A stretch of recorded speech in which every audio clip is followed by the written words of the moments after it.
Bonjour à tous, je suis Julie Bonjour. Caron, je suis ravie de vous accueillir sur notre webinaire dédié à l'égalité des chances. Merci beaucoup d'être avec nous aujourd'hui. Alors nous allons encore patienter quelques petites minutes le temps que tous les inscrits nous rejoignent. Vous avez été nombreux à vous inscrire et on est absolument ravis. Pour vous faire patienter, on vous propose peut-être de commencer par une petite animation sous forme de nuage de mots qui s'affiche à votre écran sur votre droite. Voilà, en attendant que tout le monde se connecte. Si vous souhaitez participer, voilà, on vous propose de noter un mot ou plusieurs sur ce que ça vous évoque, l'égalité des chances. Voilà, le temps que je vous présente un petit peu ce qui vous attend pour ce webinaire et puis que voilà, toutes les personnes inscrites nous rejoignent.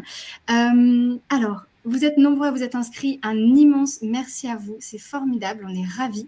Parmi vous, nous avons notamment des entreprises, notamment partenaires qui nous soutiennent.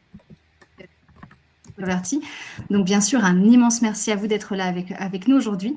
Et merci, bien sûr, pour votre soutien. Nous avons également des donateurs et des donatrices particuliers qui nous soutiennent soit depuis longtemps sous forme de dons réguliers, voilà, ou peut-être plus récemment, ou sous forme également de dons ponctuels. Dans des moments difficiles où on a eu besoin de votre aide. Eh bien, à tous et à toutes, un immense merci déjà pour votre soutien, vous ainsi que les entreprises partenaires. Voilà, sachez que Break Poverty n'existerait pas sans vous. Donc, un immense merci. Merci aussi pour votre intérêt et d'être présent avec nous aujourd'hui. Nous avons également des personnes qui ne nous connaissent pas encore et qui nous rejoignent peut-être pour la toute première fois. Donc, la bienvenue, bien sûr, à vous toutes et tous. Et on est ravis de pouvoir échanger avec vous. Alors, rapidement, pourquoi ce webinaire? Voilà, vous êtes peut-être au fait que la semaine prochaine, mardi 5 décembre, aura lieu la Journée mondiale pour l'égalité des chances. Et dans ce contexte, il nous paraissait important voilà, de faire un point sur là où on en est aujourd'hui, l'état des lieux de l'égalité des chances en France, et puis bien sûr d'esquisser des solutions très concrètes pour rétablir cette égalité des chances en France. Alors, je vois que vous êtes nombreux à participer à notre nuage de mots. Merci beaucoup. C'est formidable. Voilà, on voit que les mots éducation, justice, accompagnement, éducation reviennent en force. Donc, c'est formidable. C'est exactement de tout cela dont on va traiter aujourd'hui. Alors, on a voulu ce webinaire le plus factuel et le plus concret possible. Alors, on n'a pas, bien sûr, la prétention de pouvoir faire un état des lieux exhaustif de l'égalité des chances en France, mais en 45 minutes, on va déjà pouvoir, voilà, dans les grandes lignes, tracer un peu une photographie de ce qu'est aujourd'hui l'égalité des chances en France. On l'a voulu également le plus interactif possible, donc comme ce type d'animation qui vont voilà, apparaître tout au long de ce webinaire pour vous faire participer. On a vraiment envie d'être dans l'échange avec vous. Et j'en profite pour remercier bien sûr Amazon Web Services et puis voilà, qui nous permettent justement de faire un webinaire sur mesure pour qu'on soit le plus interactif possible avec vous.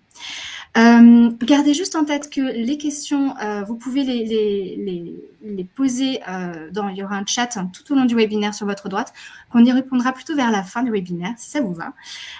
Et sans plus attendre, je donne bien sûr la parole à Valérie Daher, notre directrice générale, voilà, pour entrer dans le cœur du sujet de l'égalité des chances, l'état des lieux et les solutions concrètes. Valérie, je t'en prie.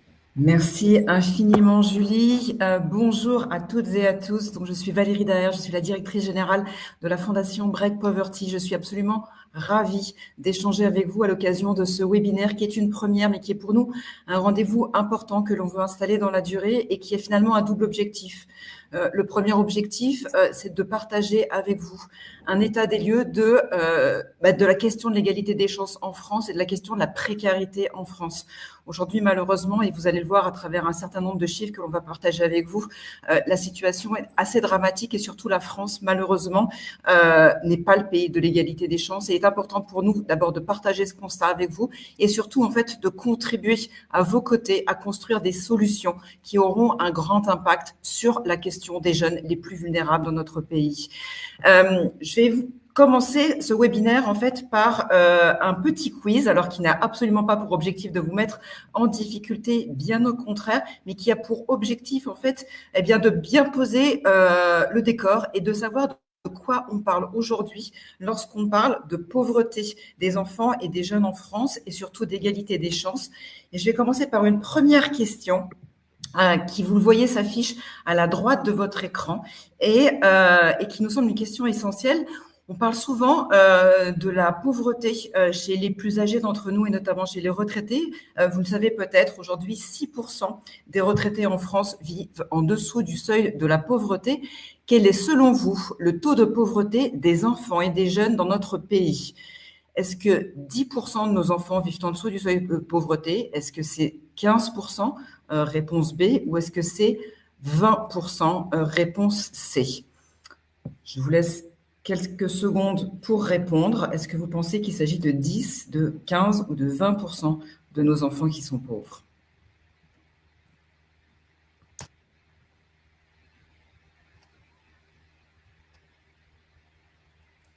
Alors, la réponse s'affiche en grande majorité. Vous pensez que 20% de nos enfants et de nos jeunes sont pauvres en France. Eh bien, c'est la bonne réponse. Il faut savoir qu'aujourd'hui, en France, malheureusement, un jeune sur 5 vit en situation de précarité. La moyenne pour les enfants et les jeunes est au-dessus de celle de la population générale. Donc, 6% de seniors vivent en dessous du seuil de pauvreté.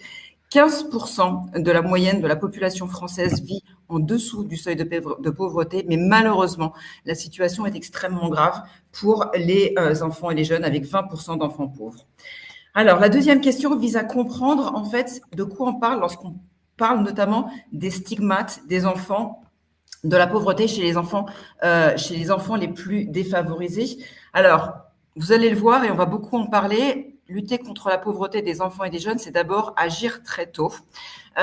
Et donc, pour l'illustrer, une nouvelle question. Aujourd'hui, en moyenne, à 3 ans, un enfant qui grandit dans un environnement favorisé maîtrise 600 mots de vocabulaire. Selon vous, combien un enfant qui vit dans un environnement défavorisé maîtrise de mots de vocabulaire à l'âge de 3 ans? Est-ce que c'est 200 mots? Est-ce que c'est 300 mots? Est-ce que c'est 400 mots? Donc, vous pouvez toujours taper la réponse sur votre écran, donc à droite. Est-ce qu'un enfant défavorisé maîtrise 200 mots, 300 mots ou 400 mots de vocabulaire à l'âge de 3 ans versus 600 mots pour un enfant favorisé? Je vous laisse à nouveau quelques secondes pour répondre.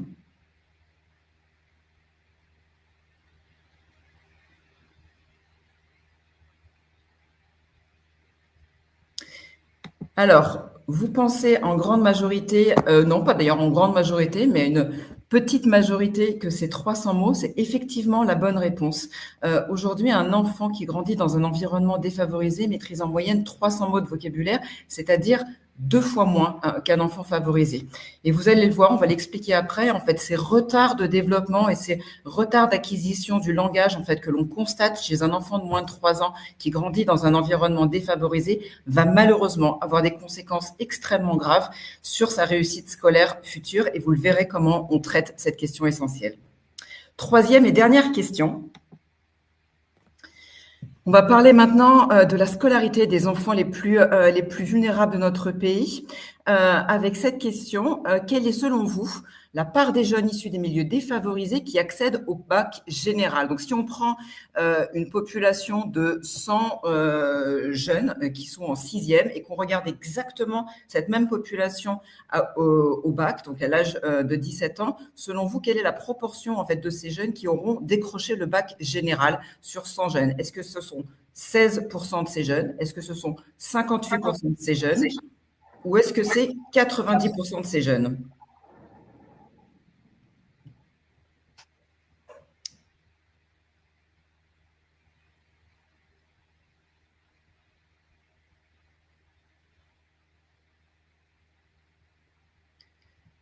Alors, vous pensez en majorité qu'il s'agit de 58% de ces jeunes. Eh bien, malheureusement, le constat est beaucoup plus grave puisqu'aujourd'hui, ce sont uniquement 16% des jeunes défavorisés qui décrochent le bac général. 58%, c'est la moyenne à l'échelle nationale pour l'ensemble des jeunes. Mais malheureusement, vous voyez à quel point la situation est grave pour les jeunes les plus défavorisés de notre pays, puisque uniquement 16% d'entre eux décrochent le bac. Et quand on sait à quel point le bac est finalement l'entrée essentielle dans la vie active et dans le monde professionnel, eh bien, vous comprenez à quel point finalement les difficultés scolaires que rencontrent les jeunes défavorisés et surtout le décrochage que l'on peut constater auprès des jeunes défavorisés va avoir des conséquences extrêmement graves pour l'avenir de ces jeunes.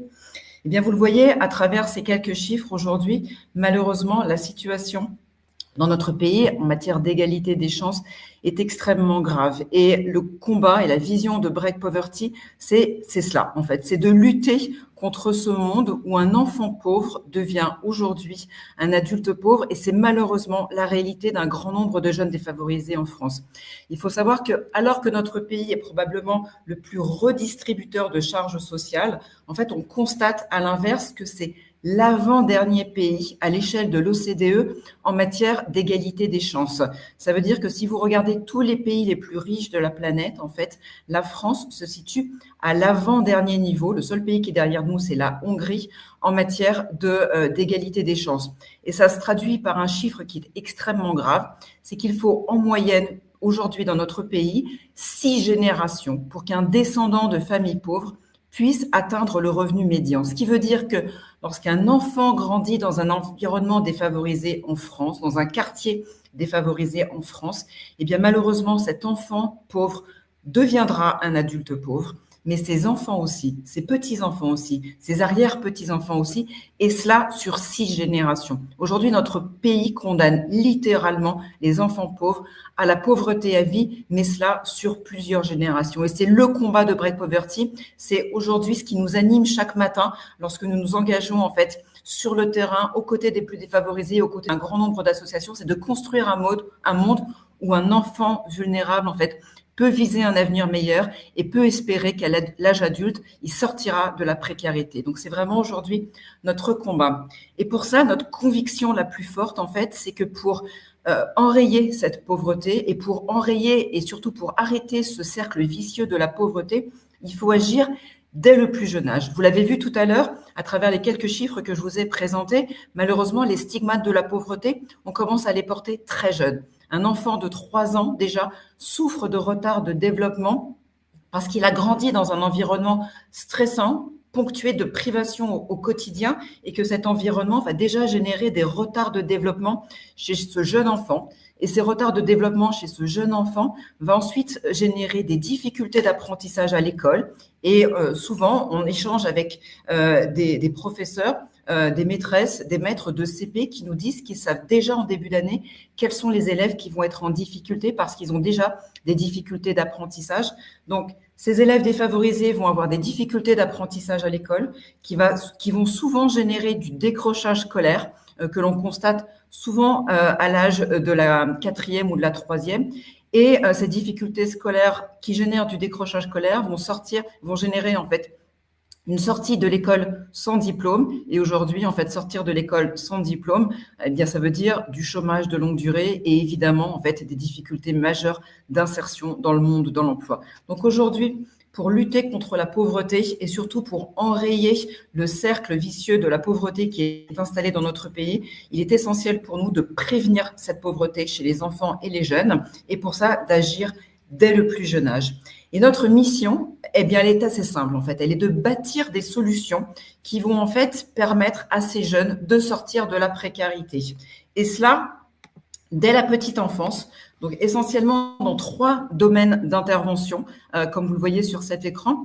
Dès la petite enfance, on va agir pour pouvoir, en fait, permettre d'accompagner les familles les plus précaires et notamment les familles monoparentales. On sait qu'aujourd'hui, un grand nombre d'enfants défavorisés grandissent dans des familles monoparentales. Eh bien, il est important d'accompagner ces parents et notamment ces jeunes mamans dans le soutien de leurs enfants tout petits et de leur donner les clés, en fait, pour pouvoir alléger leur quotidien, le rendre plus simple, leur permettre l'accès à des produits essentiels et aux biens essentiels qui vont répondre aux besoins de leurs enfants, et puis surtout créer les conditions pour que leurs enfants puissent s'épanouir correctement, apprendre correctement, pour stimuler également leur développement intellectuel, pour que malheureusement, ils ne subissent pas les retards de développement que l'on constate aujourd'hui chez les plus jeunes défavorisés et qui vont se traduire par ce 300 mots de vocabulaire que je vous ai présenté tout à l'heure versus 600 mots pour un enfant qui grandit dans un environnement favorisé. Donc, le premier sujet sur lequel on s'engage énormément chez Break Poverty, c'est la question du soutien à la petite enfance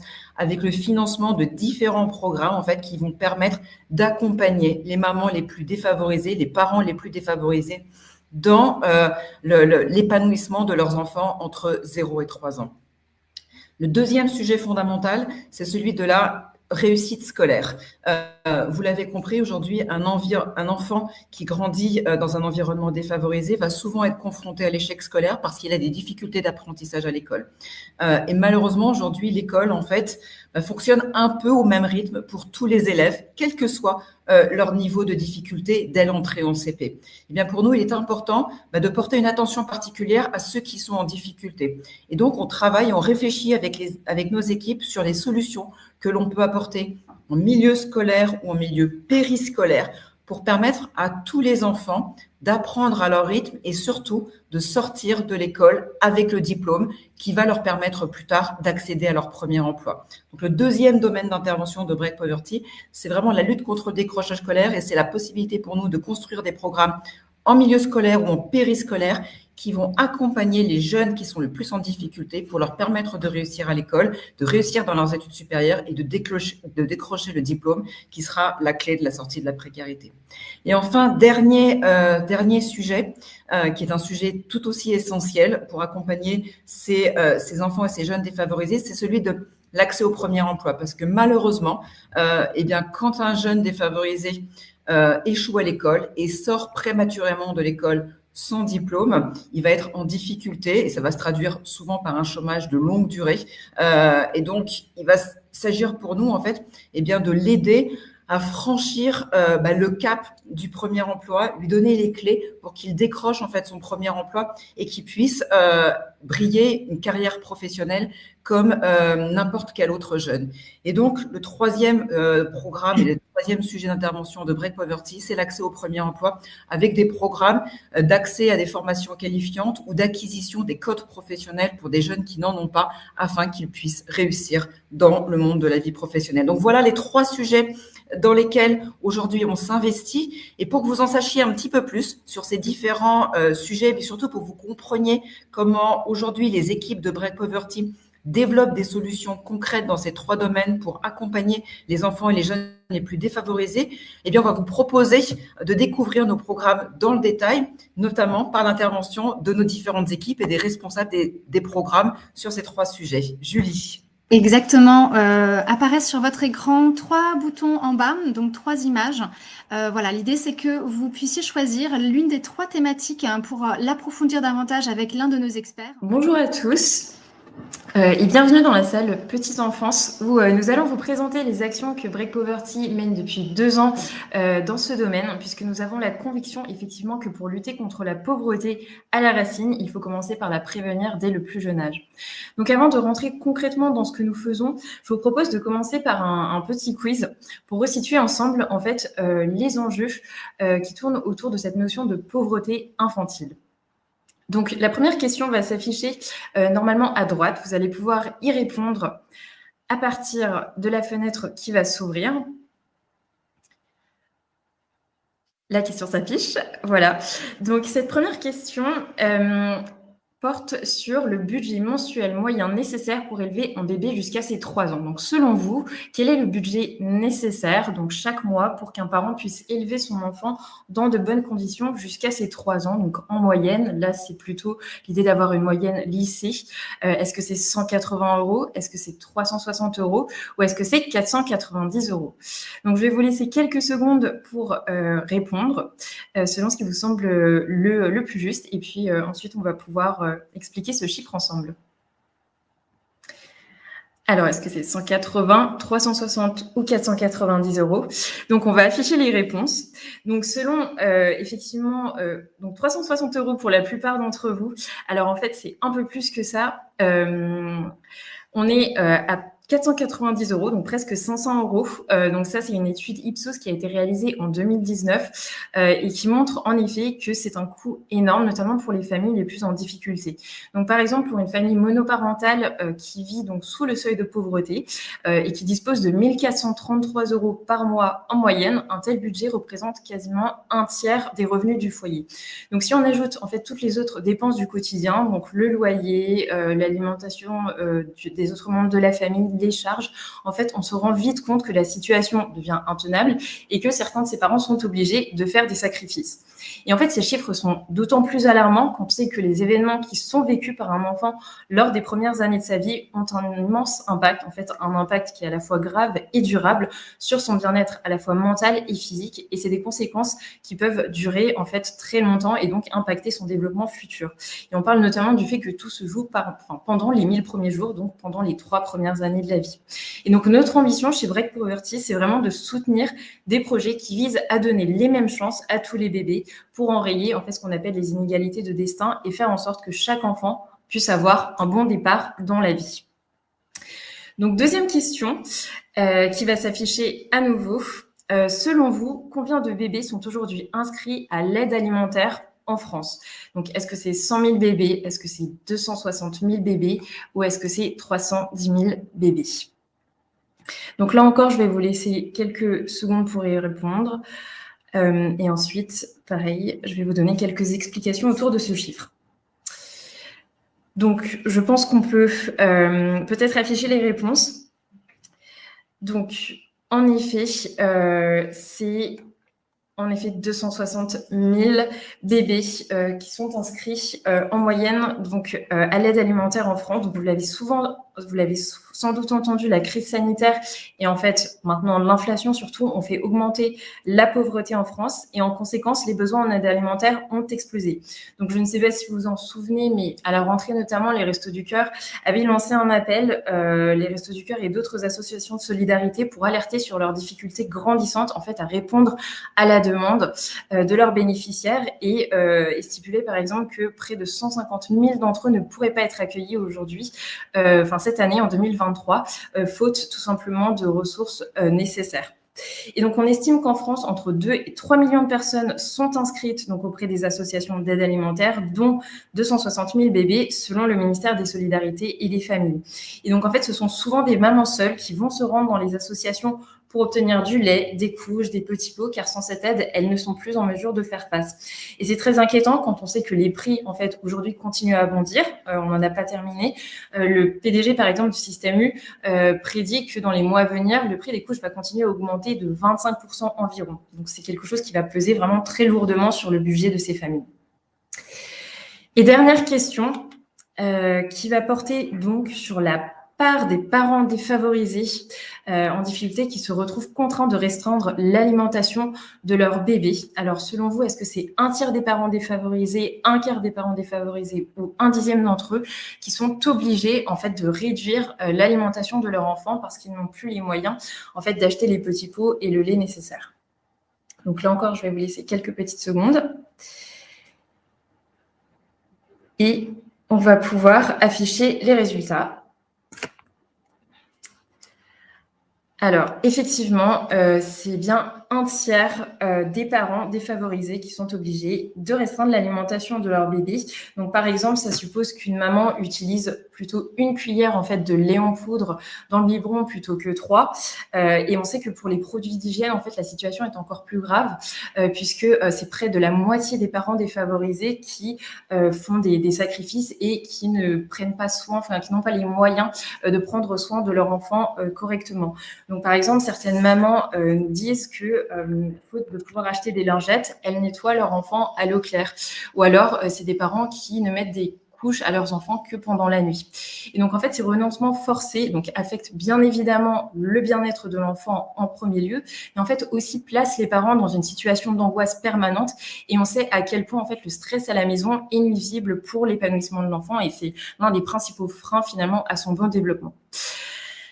Donc voilà, maintenant je pense qu'on s'est dit tout ça et qu'on se rend compte en fait de l'ampleur, de la gravité, en fait des conséquences tout simplement de n'importe quelle carence qui peut toucher un enfant pendant les premières années de sa vie.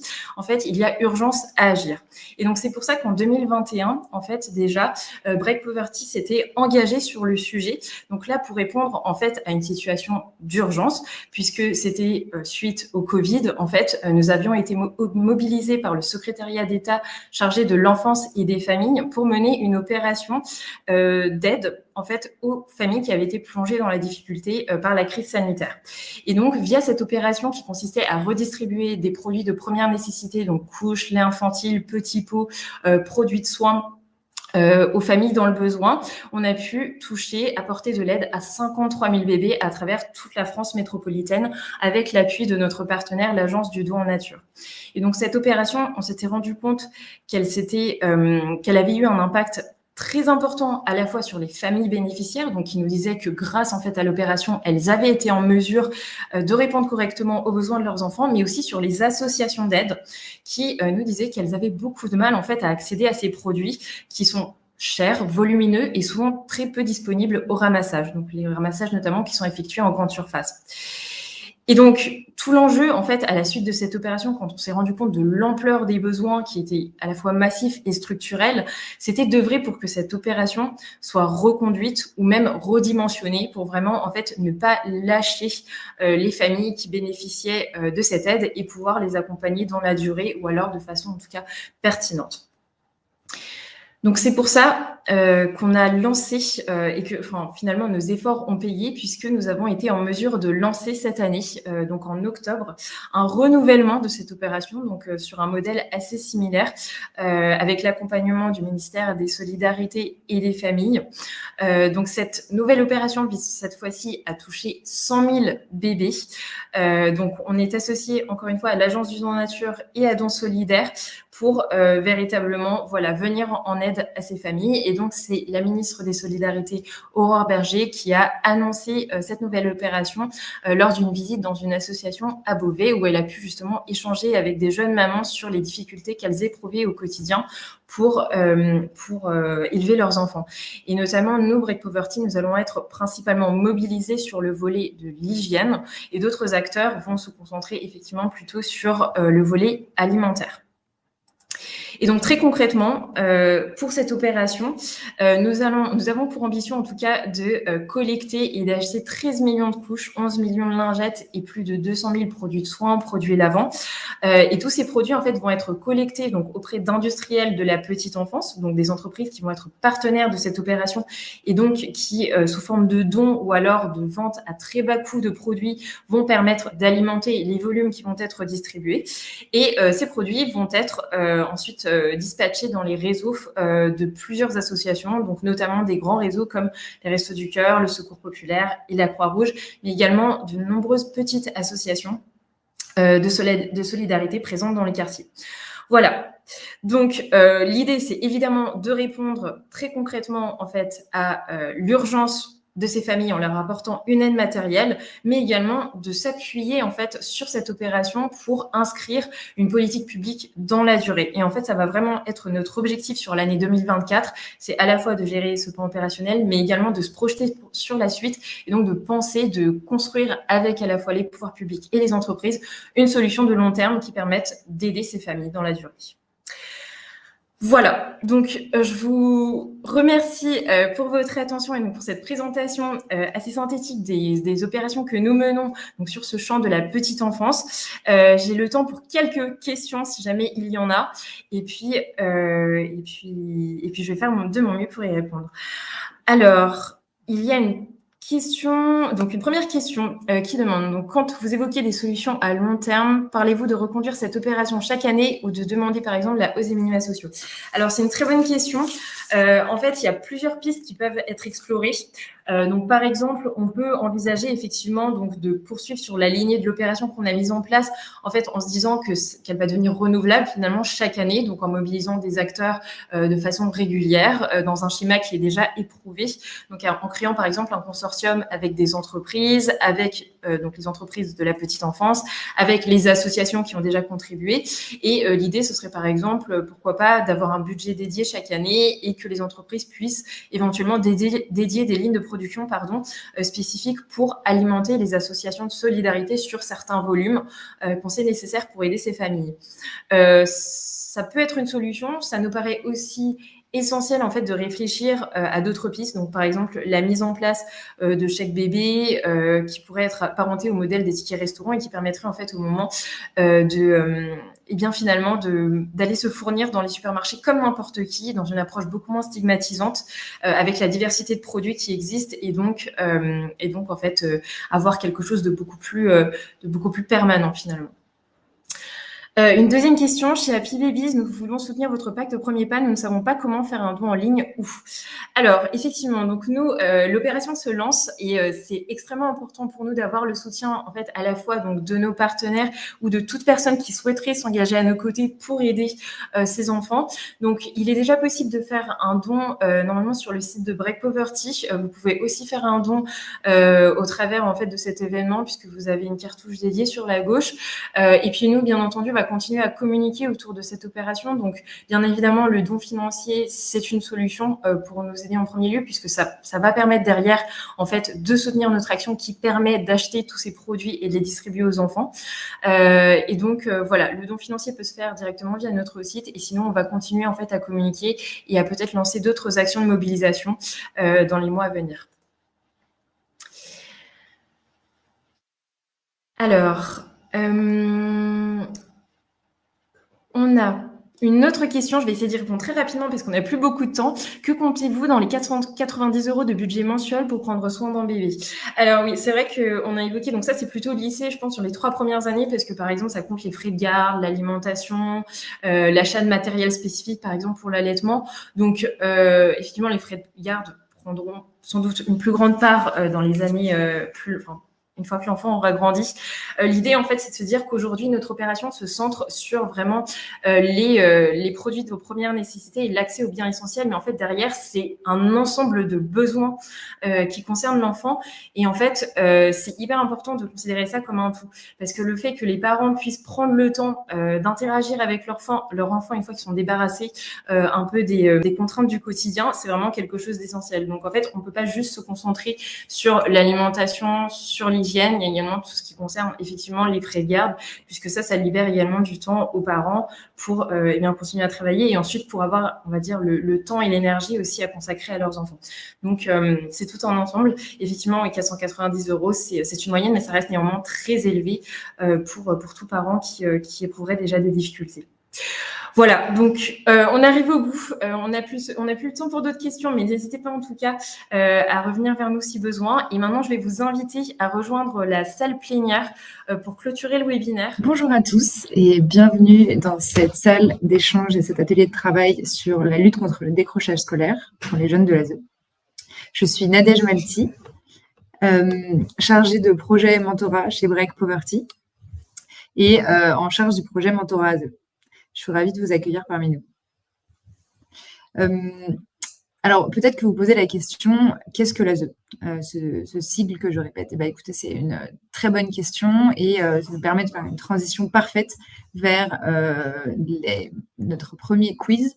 De la même manière que vous en avez fait un avec Valérie dans les minutes précédentes, je vais vous inviter à répondre à quelques petites questions. Donc, il y a un bandeau qui va s'afficher sur le côté de votre écran. Donc, première question, que signifie le sigle ASE? Est-ce que c'est acquis socio-éducatif? Est-ce que c'est aide sociale à l'enfance? Ou est-ce qu'il s'agit de l'accompagnement scolaire des enfants? Je vous laisse une petite seconde pour répondre.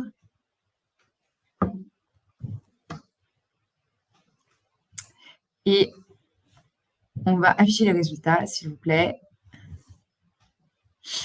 Et parfait, il y a 93% des répondants qui ont indiqué que c'était aide sociale à l'enfance. Effectivement, l'ASE, c'est donc le dispositif administratif en charge de la prévention et de la protection de l'enfance. Aujourd'hui, c'est une compétence qui est gérée par les départements. Donc, ça veut dire qu'il y a environ une centaine de départements en France, donc une centaine de dispositifs de l'ASE différents, gérés de manière différente. Et à noter qu'aujourd'hui, c'est à peu près 300 000 enfants en France qui sont confiés à l'ASE. Et donc, parmi les mesures de l'aide sociale à l'enfance, on compte à 50% des mesures de placement en foyer, en lieu de vie, et à 50% d'autres types de mesures. Donc, ça peut être dans des familles d'accueil, mais aussi au sein de...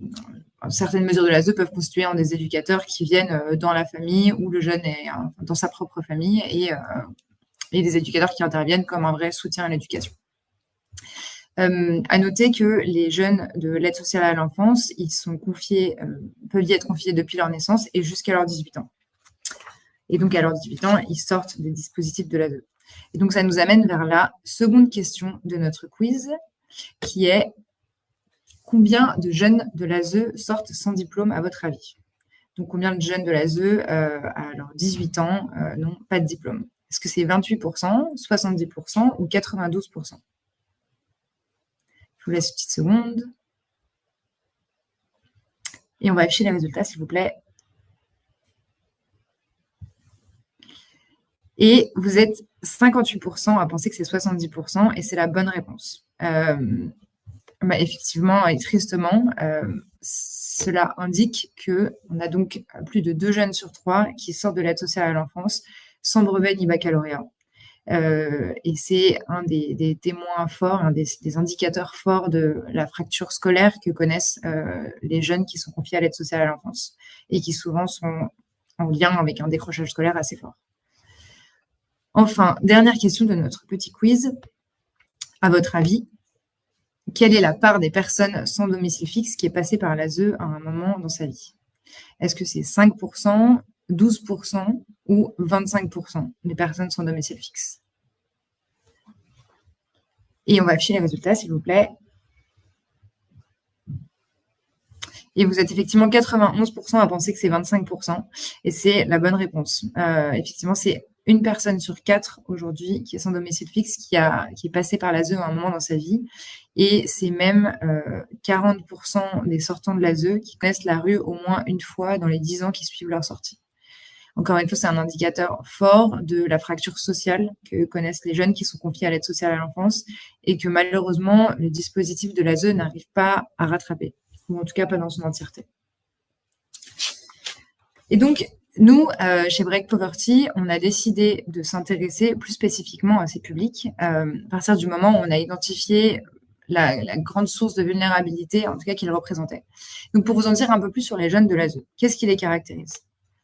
Pardon, je m'interromps juste pour vous indiquer qu'il y a un petit bandeau qui devrait s'afficher sur la droite qui vous permet de poser vos questions. Donc, n'hésitez pas à les noter, on y répondra plutôt à la fin. Donc, si je reviens au public de l'ASE, qu'est-ce qui les caractérise aujourd'hui? C'est souvent des jeunes qui viennent de familles, en tout cas de milieux pauvres et précaires, donc souvent un passé de pauvreté, des expériences de précarité, ou déjà dès leur petite enfance, c'est des jeunes qui n'ont pas accès au soutien nécessaire pour bien se développer, que ce soit au soutien scolaire, social, familial, affectif, etc.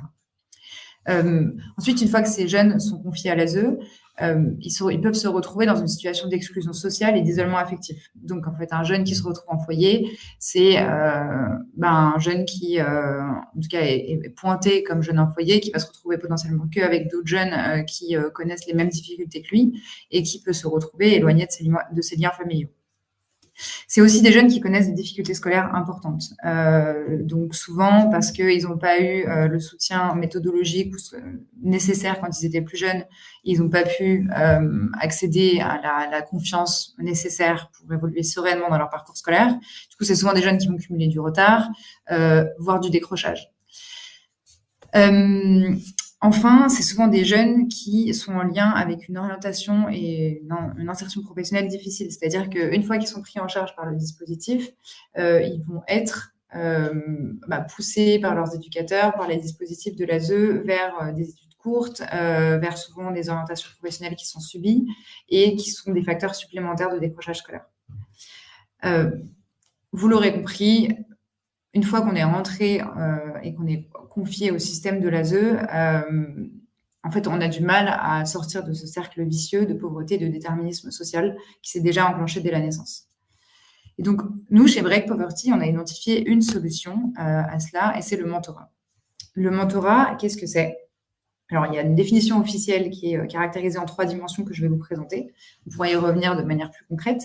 Le mentorat, c'est une relation interpersonnelle bénévole entre un jeune et un mentor.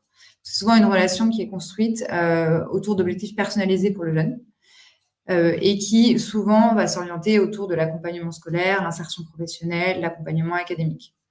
Et donc, qui va dans la plupart des cas, ou même dans tous les cas, viser le développement de la confiance en soi du jeune, de son autonomie, de son épanouissement individuel.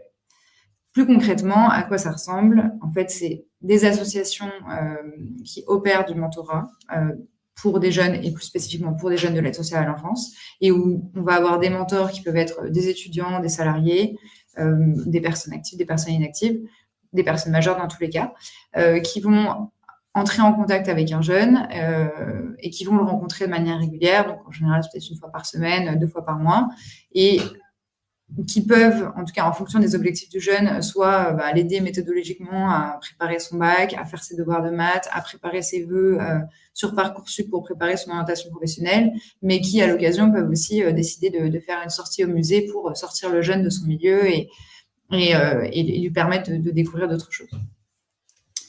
Et donc, plus spécifiquement, chez Break Poverty, la manière dont on a décidé de traiter ce sujet et dont on s'est mobilisé, une fois qu'on a identifié le mentorat comme une solution potentielle, c'est on a voulu accompagner donc, ces différentes associations de mentorat qui étaient déjà existantes vers une orientation plus forte envers les publics de l'ASE. Donc, aujourd'hui, on est ravis parce que c'est ce qui nous a permis d'accompagner plus de 800 jeunes depuis 2 ans déjà, sur plus de 25 départements. Et donc, concrètement, ce qu'on a fait, c'est qu'on a accompagné les associations, qu'on les a formées sur qu'est-ce que c'était l'ASE, quelles étaient les spécificités des jeunes, quels étaient leurs besoins particuliers. Et donc, on leur a fourni du contenu, du matériel pour que ces associations elles-mêmes puissent former leurs mentors et leur donner les outils nécessaires pour accompagner au mieux ces jeunes. Et aujourd'hui, on a pu lancer une dynamique en tout cas très prometteuse et qui continue de se développer de mentorat de jeunes de l'aide sociale à l'enfance. Et le grand succès duquel on est très fiers, auquel on a pu contribuer, c'est vraiment la loi mentorat. Donc, vous avez peut-être déjà entendu parler, c'est la loi du 7 février 2022, qu'on appelle aussi loi Taquet. Et c'est une loi qui rend obligatoire la proposition de mentorat pour tous les jeunes de l'ASE à partir de 11 ans. Ce que ça signifie, c'est que avant, le mentorat existait, mais il n'était pas obligatoire de le proposer. Aujourd'hui, pour chaque jeune à partir de 11 ans, les dispositifs de l'ASE sont obligés de proposer aux jeunes d'avoir accès à un mentor ou à un parent. Et pour nous, c'est une consécration en tout cas de ce modèle et de cette expérimentation à laquelle on a pu contribuer et qu'on continue de pousser et qui a elle-même abouti à un changement systémique qui est en train de se mettre en place. Alors, juste pour que vous en appreniez un peu plus, je vais vous montrer et laisser regarder une vidéo qui devrait être lancée dans quelques instants et qui illustre ce qu'on a fait.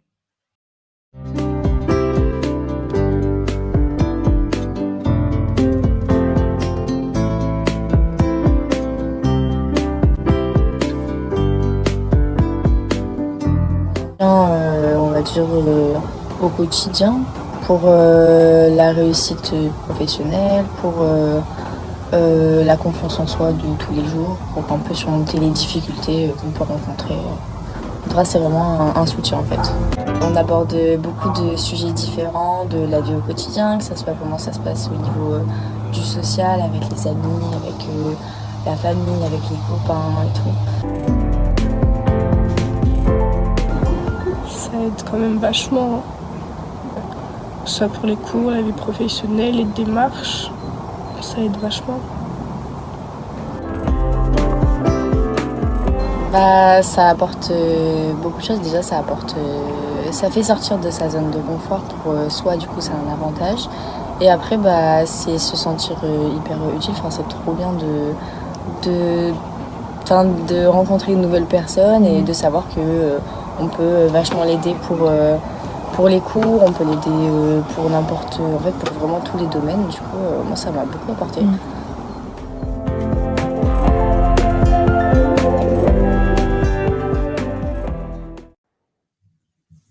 J'espère que cette vidéo vous a plu et vous l'aurez compris, le mentorat c'est un outil très utile et très efficace dans certaines situations pour aider les jeunes à se développer, plus spécifiquement les jeunes de l'ASE. Et c'est d'ailleurs ce qu'on a pu montrer dans le cadre de notre évaluation d'impact qu'on a mené à la suite de nos premières expérimentations et donc qui ont pu illustrer 4 dimensions principales.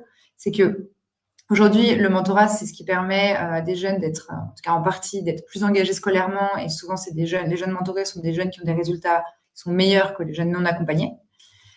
Souvent, c'est des jeunes qui aussi se sentent moins seuls et dont le capital social se renforce. Et c'est vrai qu'un objectif fort du mentorat spécifiquement pour les jeunes de l'ASE, c'est créer un lien affectif supplémentaire pour ces jeunes, un repère social supplémentaire qui est en dehors des dispositifs administratifs. Enfin, c'est aussi des jeunes dont le niveau d'ambition semble se renforcer, donc qui vont par exemple plus se projeter à des postes de direction, plus se projeter dans des études longues ou dans des études tout court. Et enfin, c'est des jeunes qui affirment opérer des changements plus constructifs dans leur vie quotidienne. Donc, typiquement, ils peuvent décider de moins sécher les cours une fois qu'ils sont suivis et inscrits dans cette relation de mentorat.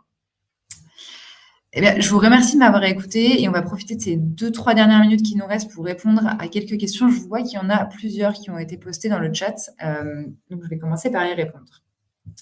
Alors, travaillez-vous en lien avec Télémac? Alors, on travaille effectivement avec Télémac.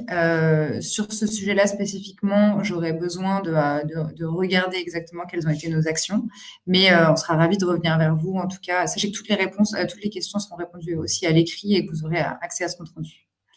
Il y a une question autour de comment mesurez-vous l'impact? Et c'est une très bonne question.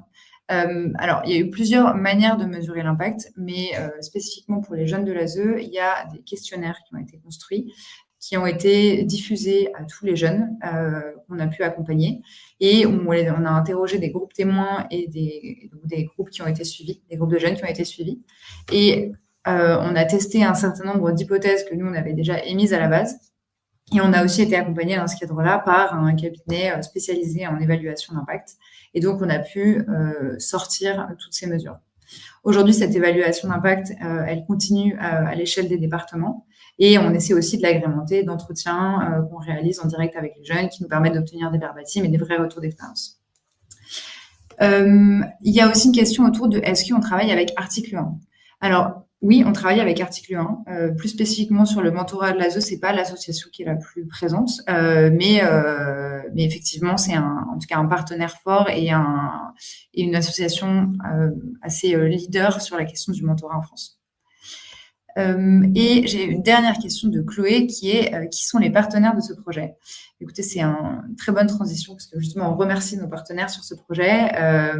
On a notamment la chance d'être soutenu par le cabinet de la secrétariat d'État chargé de l'enfance, donc la ministre Charlotte Cobel, mais aussi par la Banque des territoires et par la Direction générale de la cohésion sociale pour nos partenaires publics. Et on a ensuite un certain nombre de partenaires privés qui nous soutiennent. Je pense notamment à l'AMAD, dont vous avez pu voir le nom sur la page précédente, et qui nous aide particulièrement en PACA. Voilà, je vous remercie en tout cas de m'avoir écouté. On va pouvoir retourner en séance générale en plénière avec Valérie Daher, qui va vous faire la synthèse de ce qui s'est passé dans les autres salles et qui va également vous parler de l'impact chez Break Poverty. Bonjour à tous.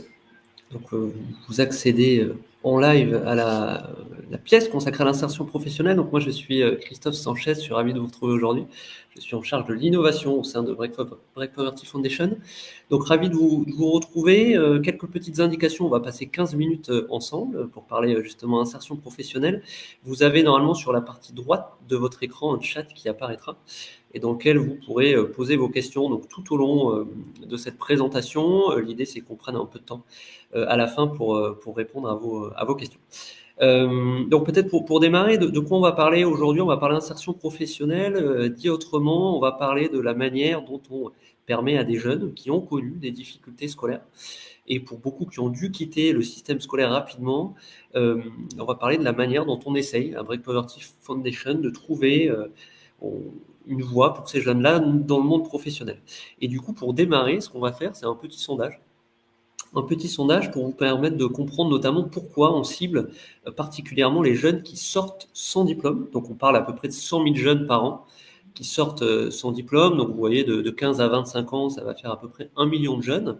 Et donc, une des premières questions qu'on veut vous poser, c'est, selon vous, quel est le taux de chômage aujourd'hui des jeunes qui sont non diplômés? Donc, vous avez 3 possibilités de réponse, 10%, 20% ou 50%. Je vous laisse quelques secondes pour répondre, et comme ça, on pourra regarder si vous avez une bonne intuition, ce dont je ne doute pas. 50%, mais c'est bien vu, on a des personnes très avisées. Effectivement, ça c'est un peu le point de départ de notre analyse, c'est que Aujourd'hui, quand vous sortez du système scolaire sans diplôme, ben, vous êtes en gros condamné au chômage puisqu'il y a un risque sur deux de finir au chômage. Et à titre d'exemple, aujourd'hui, quand vous sortez avec le bac, ben, ce taux de chômage il sera plutôt de l'ordre de 15%. Donc, on a des écarts qui sont très importants. Quand vous sortez des études supérieures, donc avec, on va dire, une licence ou un master, on a des taux de chômage de l'ordre de 5%. Et ce qui est assez important, et c'est le deuxième fait qu'on veut vous partager aujourd'hui, c'est qu'au-delà du fait que le taux de chômage est important, cette situation de difficulté, mais ce n'est pas une difficulté qui est ponctuelle. Et très concrètement, comment on le mesure? C'est quand on regarde sur les 7 ans qui suivent la sortie du système scolaire, on constate que ces jeunes qui sont sortis sans diplôme, mais en fait, ils vont passer 3 ans en dehors de toute formation et de toute activité professionnelle, donc quasiment 3 ans au chômage. Et concrètement, c'est souvent 3 ans qui sont assez discontinus. Ça va être trouver un emploi, un intérim, et hop, repartir au chômage, trouver un CDD, repartir au chômage. Donc, ce qu'il faut avoir en tête, c'est que souvent, ce sont des jeunes qui sont la variable d'ajustement du marché. Donc, dès lors qu'il y a le moindre choc, une crise économique, le Covid, c'est des jeunes qui vont être tout de suite affectés et basculer dans le chômage ou l'inactivité. Pour vous donner toujours pareil un autre exemple, quand vous avez le bac aujourd'hui, ça ne va pas être 3 ans que vous allez passer au chômage, ça va être à peine 7 mois. Ces 7 mois, c'est les 3 mois qu'il vous faut au début de votre parcours pour trouver un emploi, puis ensuite 3 mois de congé maternité et ou paternité, plus 1 mois pour retrouver un travail entre deux transitions. Donc ces jeunes-là, vous le constatez ici, ce qu'on veut montrer, c'est que c'est un peu le cœur de la pauvreté future. Et là-dessus, il y a un autre élément qu'on veut vous partager, c'est quand on regarde aujourd'hui qui sont les chômeurs de longue durée, c'est essentiellement pour quasiment 2/3 des personnes qui soit n'ont pas eu de diplôme, soit ont eu un diplôme qui était au maximum le CAP. Donc c'est pour ça qu'au sein de Break Poverty, c'est clairement la cible première des jeunes avec lesquels on souhaite travailler. C'est ces jeunes-là qu'on essaye d'accompagner. On verra comment juste en dessus, juste après. Un dernier élément, c'est comment ils en arrivent là, ces jeunes. On entend souvent que le marché de l'emploi, reprenant un petit peu, c'est pas très compliqué de trouver un travail. En fait, ce qu'il faut bien avoir en tête, c'est que souvent, ces jeunes, ils ont eu un processus assez long d'échecs, beaucoup d'échecs scolaires, qui fait que quand ils arrivent, on va dire, aux portes du marché de l'emploi, ils cumulent un certain nombre de handicaps. Ces handicaps, ils sont à minima de 3 types. On vous les a résumés ici de manière, on essaye de le faire de manière claire, mais on va avoir des freins qui vont être entre guillemets sur les basiques, c'est ce que vous avez sur la gauche, ce qu'on appelle des compétences fondamentales non acquises. Donc c'est des jeunes qui vont avoir des difficultés sur le fait de lire, de compter, de s'exprimer clairement à l'oral. Donc clairement, ils ne sont pas au niveau pour être en situation professionnelle. C'est des jeunes sur le champ des compétences professionnelles, ce que vous avez au milieu, donc la posture, la ponctualité, toutes ces qualités requises qu'on appelle souvent des soft skills en entreprise, qui n'y sont pas non plus, car en fait, ils les ont tout simplement jamais apprises.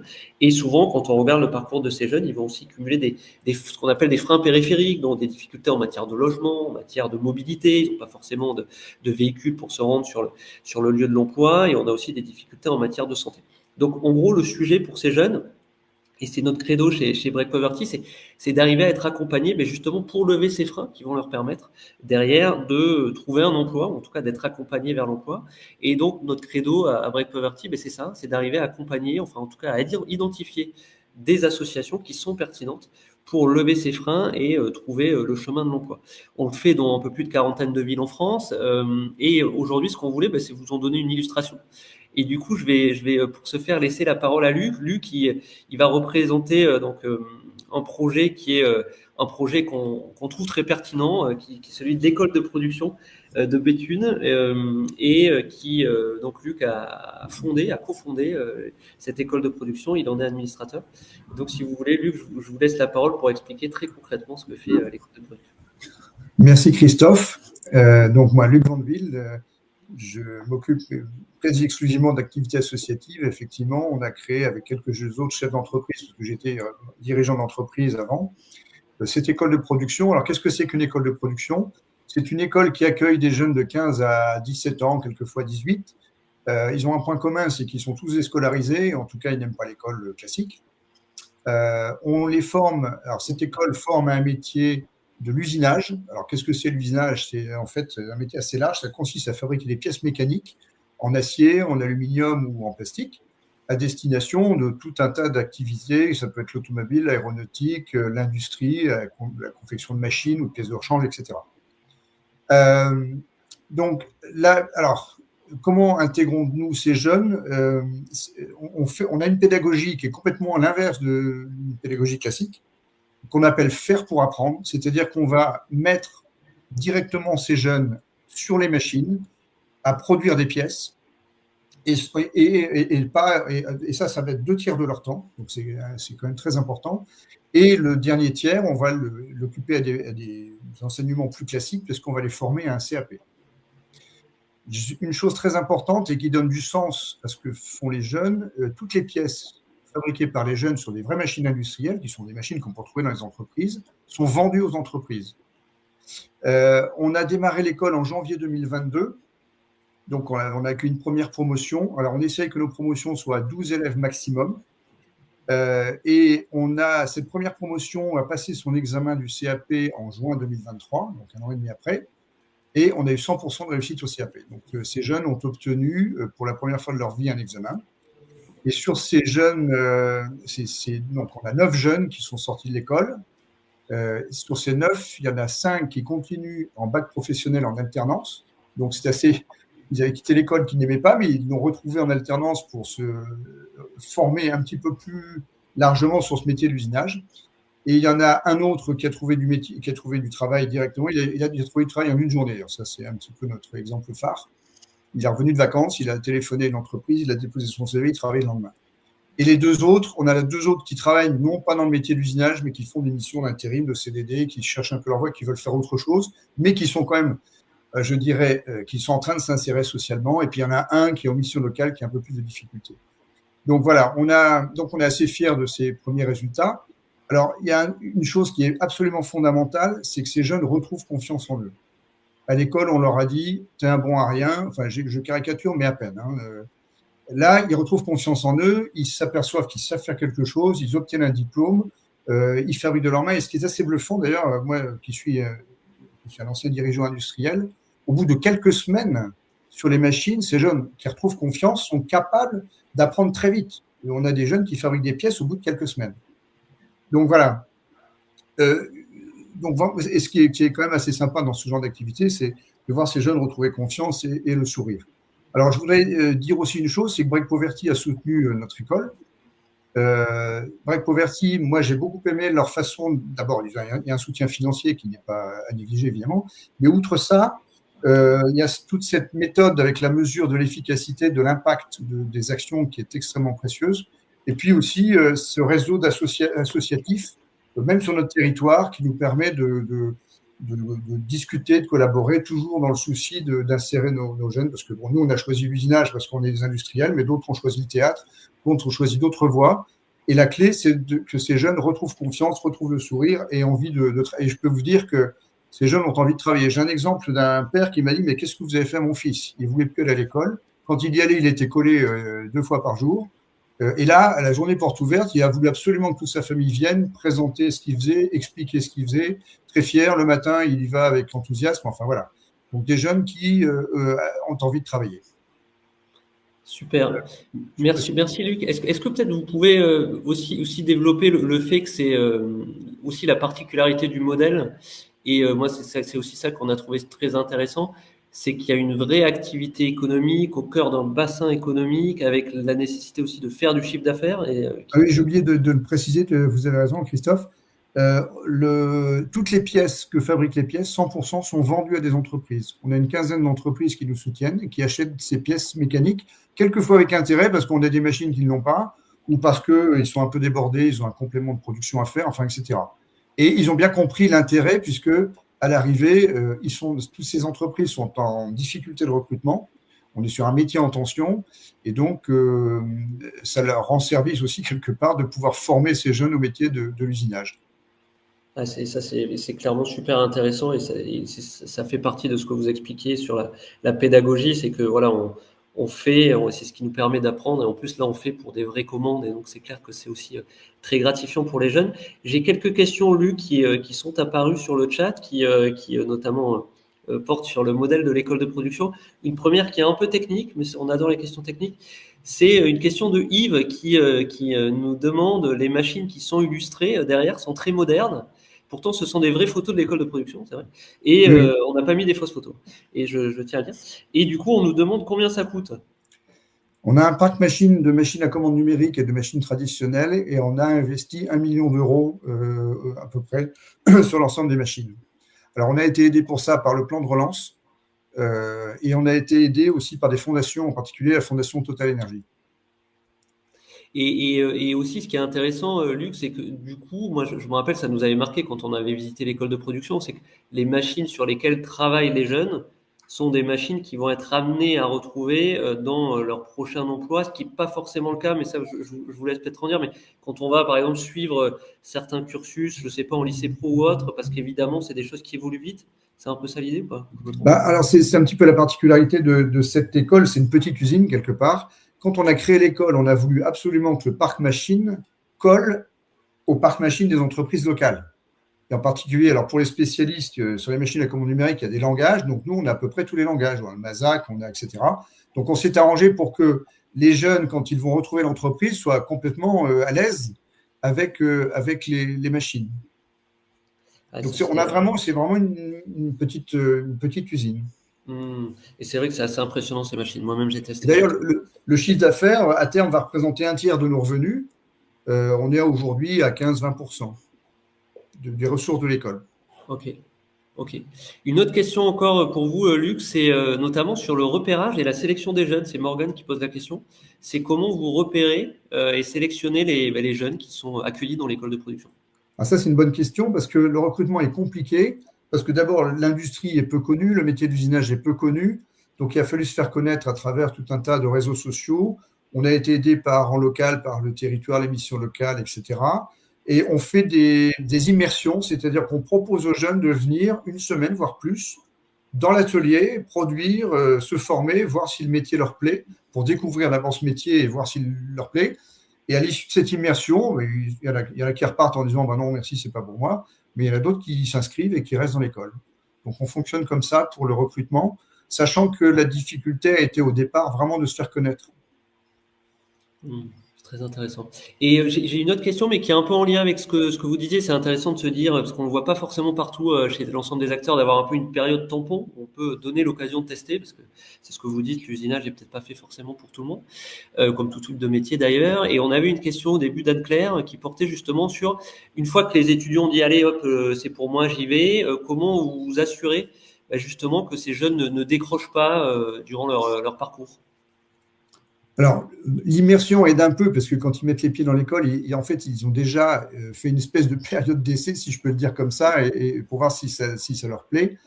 Ensuite, les jeunes qui retrouvent confiance en eux, en général, ils restent avec nous parce qu'ils sont passionnés, ils se passionnent un petit peu sur le métier. Bon, néanmoins, on a des jeunes qui nous quittent. Là, à la rentrée de septembre, on a quelques jeunes qui, après quelques semaines, nous ont quittés. On essaie, alors comme on les connaît, on essaie avec d'autres associations, avec leurs référents, de ne pas les laisser tomber, entre guillemets, de leur retrouver une suite.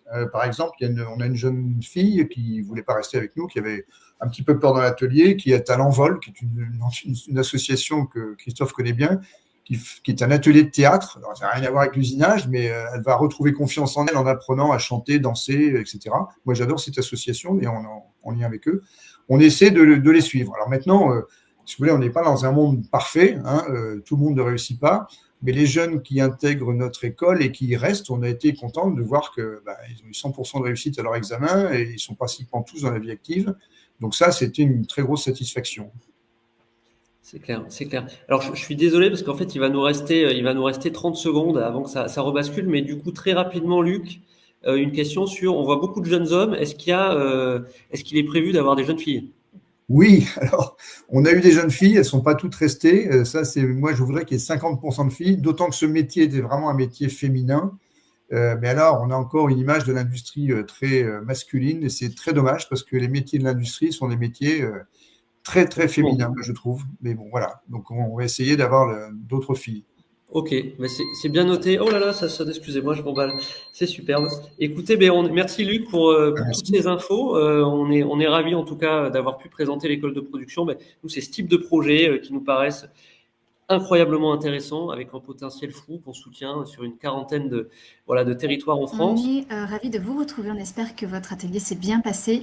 Avant de redonner la parole à Valérie pour clôturer ce webinaire, sachez que vous avez à tout moment la possibilité de nous soutenir à travers un don. Vous avez un petit bouton avec une main en haut à gauche de votre écran et vous avez la possibilité de nous soutenir directement en même temps que le webinaire sur ce formulaire de don. Voilà. Valérie, c'est à toi pour nous parler, nous faire un résumé des séances et puis nous parler notamment de l'impact de nos programmes. Merci infiniment, Julie. Merci et ravie de vous retrouver tous. Donc, vous avez pu, à travers les témoignages d'Olivia, de Nadège et de Christophe dans les différents ateliers, vous avez pu voir et surtout apprendre beaucoup plus en détail comment aujourd'hui Break Poverty construit des solutions très concrètes au plus près des besoins des jeunes pour pouvoir en fait leur permettre de sortir de la pauvreté. Et puis, vous avez pu comprendre aussi à quel point l'impact nous animait. Aujourd'hui, notre objectif, c'est vraiment de pouvoir faire la différence dans le quotidien de ces nombreux jeunes et de faire en sorte en fait que nos programmes aient un maximum d'impact dans le quotidien de ces familles. Avec Olivia, donc dans l'atelier Petite Enfance, vous avez pu en savoir plus sur le programme Pacte pour le premier pas que nous menons aux côtés de nombreuses entreprises et de l'État pour apporter à 100 000 familles défavorisées les produits essentiels dont leurs enfants ont besoin dans leur quotidien, donc des produits d'hygiène et des produits alimentaires. Et il faut savoir que cette opération, qui avait déjà été menée en 2021 aux côtés d'Adrien Taquet, secrétaire d'État à la protection de l'enfance, avait eu un impact absolument déterminant dans le quotidien de ces familles, puisque 89% des familles soutenues avaient pu répondre aux besoins de première nécessité de leurs enfants grâce à cette opération. Donc, vous voyez à quel point les programmes font la différence dans le quotidien de ces familles. En matière de lutte contre le décrochage scolaire, Nadège vous a présenté le programme Réussite Connectée, notamment le programme que nous menons auprès des jeunes de l'aide sociale à l'enfance. Eh bien, vous le voyez sur cette slide, 1 jeune sur 2 estime qu'il aurait décroché de l'école sans l'accompagnement de ce programme. Lorsqu'on sait qu'on s'adresse aujourd'hui à des jeunes qui sont en situation de difficulté scolaire très importante, qui n'ont ni ordinateur et qui ne savent pas l'utiliser, eh bien, on voit à quel point finalement ce programme fait la différence pour ces jeunes et dans la scolarité de ces jeunes. Et enfin, Christophe, dans l'atelier 3, vous a parlé d'insertion professionnelle, vous a présenté notamment ce que l'on fait avec l'école de production, une école qui forme des jeunes décrocheurs à des métiers en tension. Eh bien, vous le voyez dans l'ensemble de nos programmes d'accompagnement de ces jeunes. Aujourd'hui, 65% des jeunes accompagnés trouvent un emploi ou une formation suite à leur accompagnement. Donc, on voit à quel point lorsque on s'adresse à des jeunes qui souvent, en fait, sont un peu désespérés et n'ont aucune chance de sortie de la précarité, et bien finalement, avec ce coup de pouce, avec cet accompagnement, eh bien on les remet sur le chemin de l'emploi et on les remet sur le chemin d'une formation qui vont leur permettre en fait de décrocher leur premier emploi. Donc vous voyez à travers ces chiffres les solutions concrètes que nos équipes bâtissent au quotidien aux côtés de ces jeunes défavorisés pour leur permettre de sortir de la précarité. Et vous voyez également à quel point il est important pour nous de mesurer l'impact de ces programmes pour être sûr que l'intégralité de nos investissements, finalement, ont un retour absolument déterminant dans le quotidien de ces jeunes.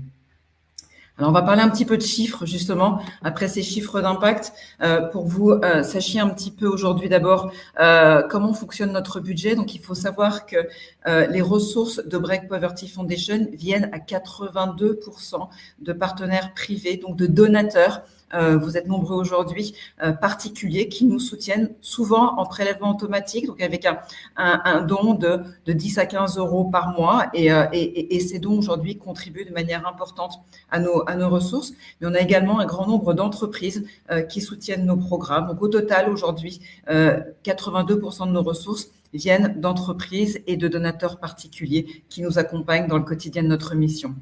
Et ces ressources, eh bien, il faut savoir qu'elles sont très, très majoritairement consacrées à notre mission sociale. Vous le voyez dans le deuxième chiffre, 81% de nos emplois sont consacrés à la mission sociale, ce qui veut dire que concrètement, quand vous nous donnez 100 euros, eh bien, 81 euros sont consacrés directement à nos programmes. Le reste finance en fait nos frais de collecte de fonds et nos frais de fonctionnement. Donc, une grande majorité de nos ressources aujourd'hui partent de notre mission sociale.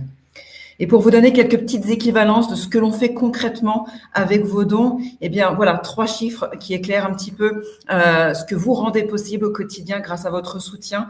D'abord, avec 35 euros, il faut savoir que vous permettez de contribuer à couvrir les besoins d'un bébé pendant 1 mois. Et lorsqu'on voit malheureusement ce qu'est le quotidien d'une famille défavorisée, lorsqu'on entend ces jeunes mamans qui nous disent ne pas pouvoir mettre des couches à leurs enfants, notamment la journée, parce qu'elles n'en ont pas les moyens, eh bien on sait en fait que là, on fait la différence et qu'on allège en fait le quotidien de ces familles. Donc 35 € pour couvrir les besoins essentiels d'un bébé pendant 1 mois. Avec 650 €, vous financez le programme Réussite Connectée pour un jeune. Ça veut dire que vous fournissez à ce jeune un ordinateur, une connexion Internet et une année entière de mentorat. Donc, une année entière où un mentor, chaque semaine, va pouvoir accompagner ce jeune, lui donner confiance en lui et surtout, en fait, l'accompagner dans son orientation scolaire, dans sa réussite scolaire et dans les choix de sa vie professionnelle. Donc, un soutien absolument majeur et qui fait la différence dans l'avenir de ces jeunes.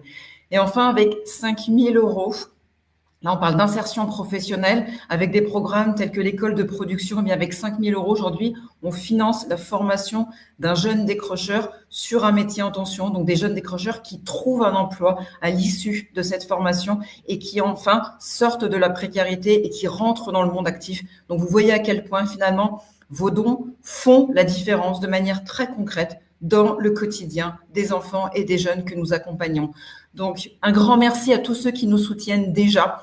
Votre soutien est précieux et c'est aussi ça qui nous motive chaque jour, en fait, pour pouvoir continuer ce combat acharné que nous menons contre la panne de l'ascenseur social dans notre pays, contre le déterminisme social, contre l'inégalité des chances qui condamne malheureusement aujourd'hui un grand nombre de nos jeunes à la pauvreté. Eh bien voilà, grâce à vous, on fait la différence et vos soutiens sont précieux. Et je le rappelle, Julie l'a dit, si vous voulez continuer à nous soutenir ou si vous voulez nous soutenir pour la première fois, n'hésitez pas à cliquer sur le bouton de don qui se situe en haut à gauche de votre écran. Alors, il est temps désormais pour moi de laisser la place aux questions. Je crois qu'il y a plusieurs questions qui ont été posées. Alors, je vais essayer de les prendre dans l'ordre. Tout à fait, Valérie. On a plusieurs questions qui nous sont venues. Je pense qu'on n'aura malheureusement pas le temps de toutes les traiter, mais déjà un immense merci pour toutes vos questions, votre intérêt. C'est formidable. Et puis vos petits pouces en l'air, on a beaucoup apprécié aussi ces nuages de pouces en l'air. C'est très agréable. Il y a une question notamment de Josie. Est-ce que tu pourrais répondre à cette question, Valérie? Break Poverty fait-il aussi du plaidoyer pour demander aux politiques d'agir sur les causes profondes de cette inégalité des chances? C'est une excellente question, Josie. Oui, et effectivement, vous l'avez probablement entendu à travers les 3 ateliers. Aujourd'hui, tous les programmes que nous menons sont assortis d'une stratégie de plaidoyer parce qu'en fait, on veut faire la différence non pas auprès de 10 ou de 100 jeunes, mais auprès des 3 millions d'enfants et de jeunes qui vivent en situation défavorisée dans notre pays. Et pour faire cette différence, en fait, c'est pas uniquement Break Poverty qui fera cette différence. Il faut changer les politiques publiques, il faut changer la manière dont aujourd'hui le système accompagne en fait ces jeunes et pour cela il faut faire du plaidoyer. Pour ceux qui ont participé à l'atelier Nadège au décrochage scolaire, vous l'avez vu, on a notamment contribué à faire voter une loi qui aujourd'hui rend obligatoire le mentorat des jeunes de l'aide sociale à l'enfance. Donc chaque jeune de l'ASE aujourd'hui a l'obligation de se voir présenter un mentor à l'âge de 11 ans afin qu'il puisse être accompagné dans son parcours scolaire ou dans son orientation professionnelle. On travaille également sur la mobilisation des entreprises à nos côtés pour apporter des solutions à plus grande échelle en matière de lutte contre la pauvreté des enfants et des jeunes. Et c'est également un texte de loi sur lequel on travaille beaucoup. Donc aujourd'hui, on passe beaucoup de temps avec des députés, avec des sénateurs, avec des membres du gouvernement, d'abord pour leur montrer l'impact de notre programme et à partir en fait de ces résultats concrets, de leur dire voilà quelles sont nos recommandations pour faire en sorte que ces programmes puissent être passés à l'échelle.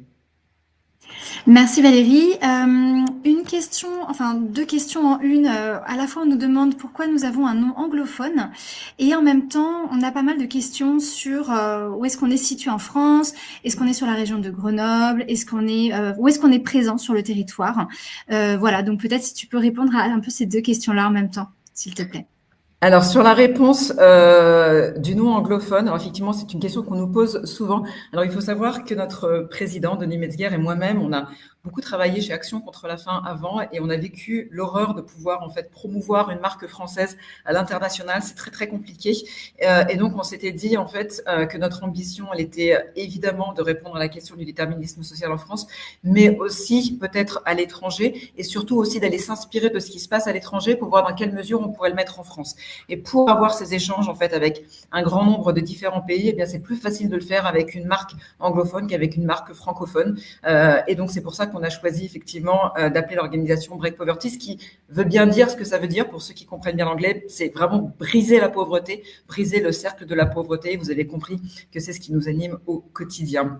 Et puis sur la deuxième partie de la question, où sommes-nous présents aujourd'hui en France? Eh bien quasiment sur tout le territoire. Nous sommes présents sur 42 territoires où nous bâtissons des alliances entre les entreprises, les collectivités et les associations pour pouvoir en fait accompagner notamment 100 000 jeunes défavorisés. Donc on a vraiment une présence sur l'ensemble de l'Hexagone. Nos équipes sont basées à Lille, à Nantes, à Lyon, en région parisienne également pour couvrir la Normandie, l'Est de la France. Alors, on a une petite diagonale du vide tout de même. On couvre pas encore vraiment le sud-ouest et le centre du pays, mais on espère avoir les moyens de le faire très rapidement. Et puis, on est en train de réfléchir également, notamment dans le cadre de nos programmes sur la petite enfance, à développer des solutions particulières sur l'outre-mer, où les besoins sont extrêmement importants. Et là, on est en train de travailler sur un projet pilote sur l'île de la Réunion. Donc, ce sera notre première dans les territoires d'outre-mer. Et on sait qu'il y a encore beaucoup à faire sur ces territoires. Merci beaucoup Valérie. Il est 31 et on doit malheureusement terminer ce webinaire. Un immense merci à tous et à toutes de nous avoir suivis durant ces 3 quarts d'heure sur l'égalité des chances. Voilà, on reste à votre disposition si vous avez des questions. Peut-être que tu peux passer sur la slide suivante, Valérie, puisque je crois qu'il y a notre contact, nos coordonnées de contact. Si voilà, vous avez envie de rester en contact avec nous, de nous reposer des questions auxquelles on n'a pas pris le temps d'y répondre. Et par la suite, bien sûr, on vous enverra le replay de ce webinaire si jamais vous voulez voir notamment les sessions auxquelles vous n'avez pas pu assister. Voilà, on sera envoyé par email. Un immense merci à vous. On est vraiment ravis d'avoir eu l'occasion d'échanger avec vous. Merci pour votre participation et à bientôt. Bonne journée.